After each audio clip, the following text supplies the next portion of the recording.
نسل انسانی، نسل آدم کا ہر فرد وہاں موجود ہوگا، وہاں موجود ہوگا، امیر ہو موجود، غریب ہو موجود، فقیر ہو موجود، اور عہدے والا ہو موجود، انبیاء موجود، اولیاء موجود، اتقیاء موجود، سارے کے سارے لوگ وہاں موجود ہوں گے۔ اس لیے وہاں جس کی عزت ہوگی ساری انسانیت کے سامنے بلند ہو جائے گا، اور جہاں وہاں اگر اللہ نہ کرے کسی کی ذلت ہو گئی تو ساری انسانیت کے سامنے اللہ نہ کرے ذلیل ہو جائے گا، ناکام ہو جائے گا، نامراد ہو جائے گا۔ دنیا میں تو اللہ تعالیٰ نے ہمارے پردے رکھے ہوئے، اسی لیے اس دن کے بارے میں تو دعائیں بتائیں، دعائیں سکھائیں کہ معمولی نہ سمجھو۔ ہم تو نماز ایسے پڑھتے ہیں کہ جیسے بچے ہاکی اور فٹ بال کھیلتے ہیں، ادھر سے ادھر جا رہا ہے، ادھر سے ادھر جا رہا ہے، یہ ایسے مار رہا ہے، وہ یہاں کک لگا رہا ہے، وہ یہاں گول کر رہا ہے، بس وہ ایک کھیل کے اندر لگے ہوئے ہیں۔ آج اللہ معاف کرے ہماری نمازیں معاذ اللہ کھیل تماشا ہیں، ہوائی ہیں، خیالی ہیں، اور ہماری نمازوں کے اندر جان کوئی نہیں، روح کوئی نہیں، اٹھک بیٹھک ہے، سٹ سٹینڈ ہے، بس آئے ہیں، بس وہ رٹی رٹائی عبادت پر وہ جا رہے ہیں۔ کیا تصور ہے مالک یوم الدین کا، اس دن کا مالک کہ جس دن اللہ خود اپنی قدرت کی زبان سے کہیں گے لمن الملک اليوم، بتاؤ نا آج کے دن بادشاہت کس کی ہے، سلطنت کس کی ہے، حکومت کس کی ہے، ذرا مجھے بتاؤ تو صحیح۔ اتنا خوف ہوگا، اتنا ہر انسان سہما ہوا ہوگا کہ کوئی اتنا بھی جواب نہیں دے سکے گا کہ اے اللہ آپ کی بادشاہت، اے اللہ آپ کی حکومت، اتنا بھی کوئی انسان نہیں کہہ سکے۔ ہزارہا سال بیتنے کے بعد بھی کسی زبان میں حرکت نہیں آئے گی کہ یہ کہہ دے اللہ آپ ہی کی حکومت ہے۔ اللہ تعالیٰ انتظار کے بعد خود اپنی قدرت کی زبان سے یہ کہیں گے للہ الواحد القہار، للہ الواحد القہار۔ آج صرف ایک کی حکومت ہے، اس کو واحد کہتے ہیں، اللہ کہتے ہیں، اور صفت بھی جلالی صفت، قہار۔ وہ قہار ہے، یعنی جبار ہے، پکڑنے والا ہے، مواخذہ کرنے والا ہے، پوچھنے والا۔ یہ تصور نماز میں اگر آ جائے گا تو پھر نماز ایسی رہے گی ڈھیلی ڈالی جس طرح ہماری نماز ہے۔ کیا اللہ تعالیٰ نے نظام بنایا سورہ فاتحہ کے اندر، مالک یوم الدین یوم لا تملک نفس لنفس شیئا۔ اس دن کوئی نفس، کوئی انسان کسی بھی چیز کا مالک نہیں ہوگا، کوئی انسان کسی چیز کا مالک نہیں ہوگا۔ یہ دنیا ہی کے اندر سوچنا ہے کہ ہم نے ادھر کو جانا ہے کہ جدھر جانے کے لیے کوئی روک نہیں سکتا، کوئی ہمیں پکڑ نہیں سکتا، ادھر کو جا رہے ہیں۔ ٹھکانہ گور ہے تیرا، ٹھکانہ قبر ہے تیرا، عبادت کچھ تو کر غافل، کہاوت ہے کہ خالی ہاتھ گھر جایا نہیں کرتے، دنیا میں ہم جب کمانے کے لیے نکلتے ہیں، باہر نکلتے ہیں، محنت مزدوری کے لیے نکلتے ہیں، رات کو کوئی نہ کوئی چیز اپنے ساتھ لاتے ہیں یا پیسے لاتے ہیں، لیکن اس گھر کی طرف جا رہے ہیں کہ جس گھر میں پہنچنا یقینی ہے، اس گھر کے اندر ہم کیا لے کے جا رہے ہیں، یہ اصل میں یہ سوچنا ہے۔ تو اللہ تعالیٰ نے مالک یوم الدین کہ اللہ تعالیٰ بدلے کا دن کا مالک ہے، اور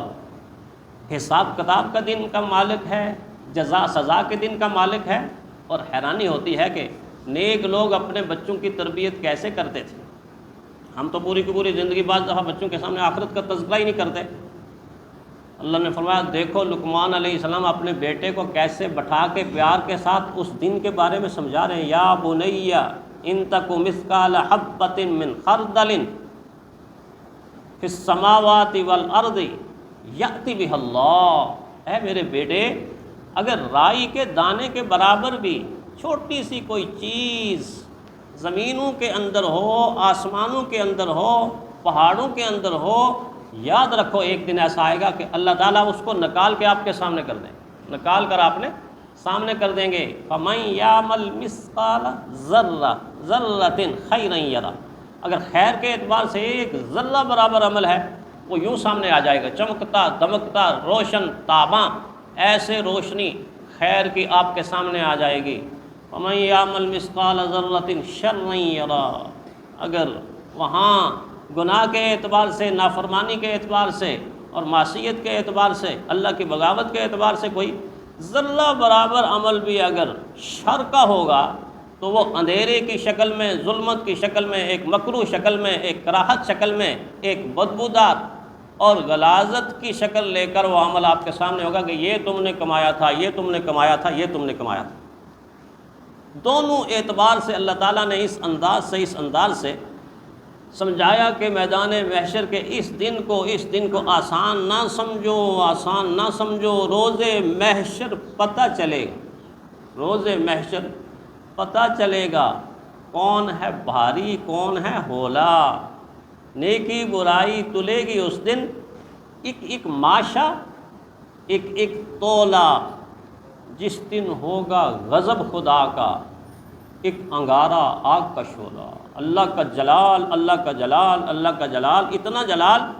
اللہ فرماتا ہے فَكَيْفَ إِذَا جَمَعْنَاهُمْ لِيَوْمٍ لَا رَيْبَ فِيهِ، فَكَيْفَ إِذَا جَمَعْ، کیا کیفیت ہوگی تمہاری، کیا حالت ہوگی تمہاری، کس حال میں تم ہوگے، اذا جمعناہم لیوم لا ریب فیہ، جب اللہ تمہیں اس دن، جس دن کے ہونے کا کوئی شک نہیں، کوئی شبہ نہیں،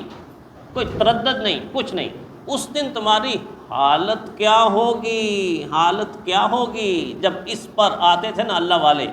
تو پھر نماز کے عالم کے اندر ہی ان کا جسم لرزنا شروع ہو جاتا تھا، کپ کپانا شروع ہو جاتا تھا، آنکھوں سے آنسوں کی برسات شروع ہو جاتی تھی، اور ساری رات بعض دفعہ لَتُسْأَلُنَّ يَوْمَئِذٍ عَنِ النَّعِيمِ ایک آیت پڑھ رہے تھے اور نفل میں لگے ہیں، اللہ کے سامنے کھڑے ہیں، مسلح تر ہو جاتا تھا۔ آج مسلح ڈھونڈ کے دیکھیں، مسجدوں میں جائیں، کوئی تر مسلح ملتا ہے؟ امام اصمعی کا مسلح اتنا تر ہوتا تھا کہ فجر کی نماز کے بعد جب ان کی پڑوسن ان کے گھر آئیں اور آ کر بیٹھی، چٹائی ہوتی تھی، کھجور کی چٹائی، آج بھی ملتی ہے بعض دفعہ، اس طرح کی قالین نہیں ہوتی تھی،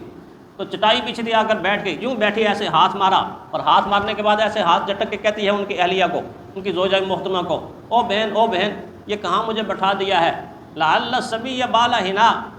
یہاں تو کسی چھوٹے بچے نے قضائے حاجت کر دی ہے، پیشاب کر دیا ہے، کہاں مجھے بٹھا دیا ہے۔ جب یہ بات کہی تو امام اصمی رحمہ اللہ کی زوجہ محترمہ ہنس پڑی، مسکرا پڑی، اور مسکرا کر کہنے لگی یہ بچے کا پیشاب نہیں ہے، یہ میرے شوہر کے رات کی عبادت کے آنسو ہیں، میرے شوہر کے رات کی عبادت کے آنسو ہیں۔ فرمایا تو نے تو آج دیکھا ہے، میری تو جب سے شادی ہوئی ہے میں اس وقت سے دیکھ رہی ہوں کہ روزانہ رات کو یہ مسلح تر ہوتا ہے، اور میں دن کو خشک کر کے اس چٹائی کو دوبارہ بچھا دیتی ہوں، ہمیں ادراک نہیں، ہمیں معلوم نہیں، ہمیں احساس نہیں۔ علامہ اقبال کو احساس تھا، اور پھر ان کا اندر جب کپ کپا اٹھا اور دل کے اندر جوبن اور جوانی اور طغیانی کا اللہ کا خوف جاگا، اور میدان محشر کا نقشہ جب اندر سے اٹھا نا تو کیا کہا، تو غنی از ہر دو عالم من فقیر، تو غنی از ہر دو عالم من فقیر، روز محشر عذر ہائے من پذیر، گر حسابم رات و بینی ناگزیر، از نگاہ مصطفیٰ پنہاں بگیر۔ اے میرے اللہ، کیسے ترجمہ کرے اس فارسی کا، کیا درد ہے اس کے اندر، اور کیا آخرت کا خوف ہے، کیا میدان محشر کا ڈر ہے۔ فرمایا اے اللہ، اے مالک، اے دو جہاں کے مالک، تو سارے کے سارے جہانوں کی غنی ذات ہے، ہر دو عالم، من فقیر، اللہ میں تیرا محتاج بندہ، میں تیرا فقیر بندہ، بے کس، بے بس، مجبور۔ اے اللہ، قیامت کے دن کے حساب سے ڈرتا ہوں، گر حسابم رات و بینی ناگزیر، اول تو خواہش یہ ہے کسی نہ کسی طرح اس حساب سے بچ جاؤں،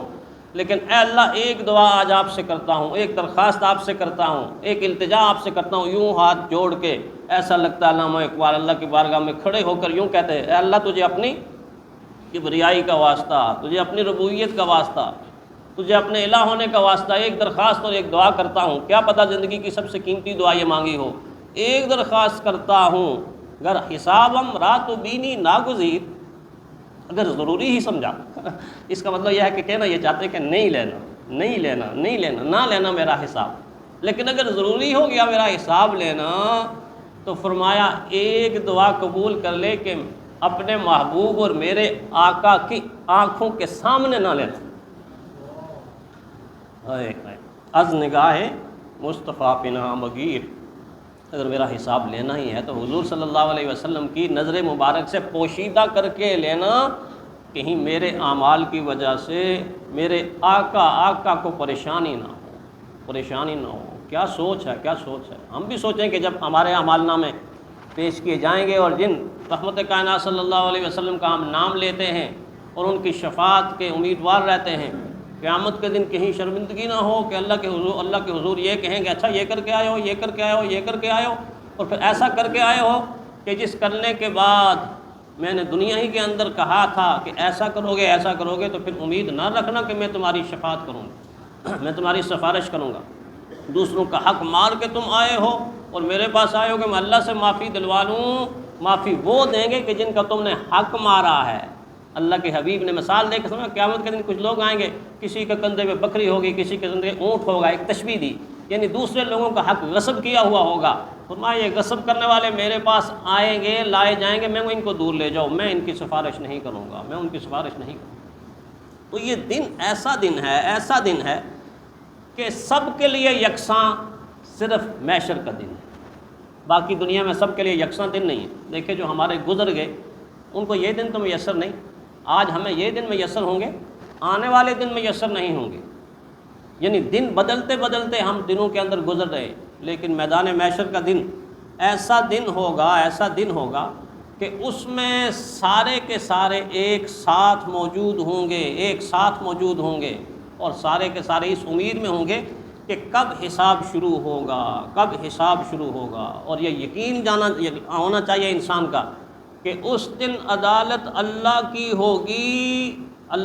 ہوگی، اور اللہ نے کہا یوم ترجعون فیہ الی اللہ، وہ ایسا دن ہے کہ تم لوٹ کر آؤ گے اللہ کے پاس آؤ گے۔ اللہ کی عدالت میں نہ وکیل ہوگا، نہ مشیر ہوگا، کوئی نہ معاون ہوگا، نہ کوئی معین ہوگا، نہ کوئی سہارا ہوگا، نہ وہاں معاذ اللہ رشوت چلے گی، نہ وہاں ناجائز سفارش ہوگی، اور اس دن عرش کے سائے کے سوا کوئی سایہ بھی نہیں ہو، ایسا دن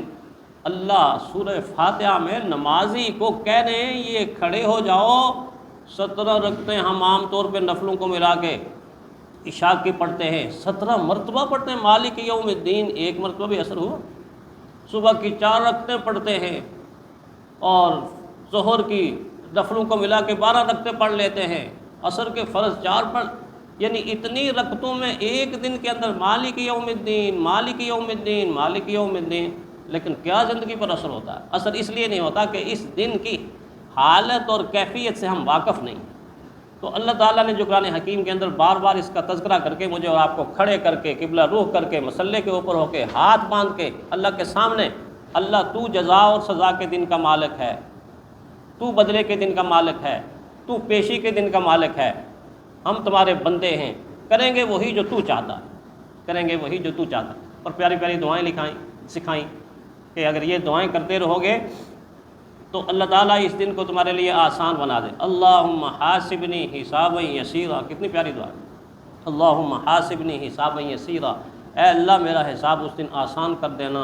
دینا حساب کے دن۔ یہ دعا ہے، ایک وہ دعا ہے جو آپ اکثر پڑھتے ہیں، پڑھنا نہیں چاہیے، مانگنا چاہیے، نماز کے آخر میں کہتے نہیں ربنا اغفر لی ولوالدی وللمؤمنین یوم یقوم الحساب، سوچتے نہیں، یوم یقوم الحساب، اللہ بخش دینا میرے ماں کو بھی، میرے باپ کو بھی، سارے اہل ایمان کو بھی، مجھے بھی، کس دن؟ یوم یقوم الحساب، جس دن حساب قائم ہوگا اس دن بخش دینا۔ تو یہ دعائیں شعوری طور پر پڑھیں، نماز شعوری طور پر پڑھیں، زندگیوں کا نقشہ بدل جائے گا، اللہ کی قربت مل جائے گی۔ اللہ تعالیٰ ہمیں ایسی نماز پڑھنے کی توفیق عطا فرمائے۔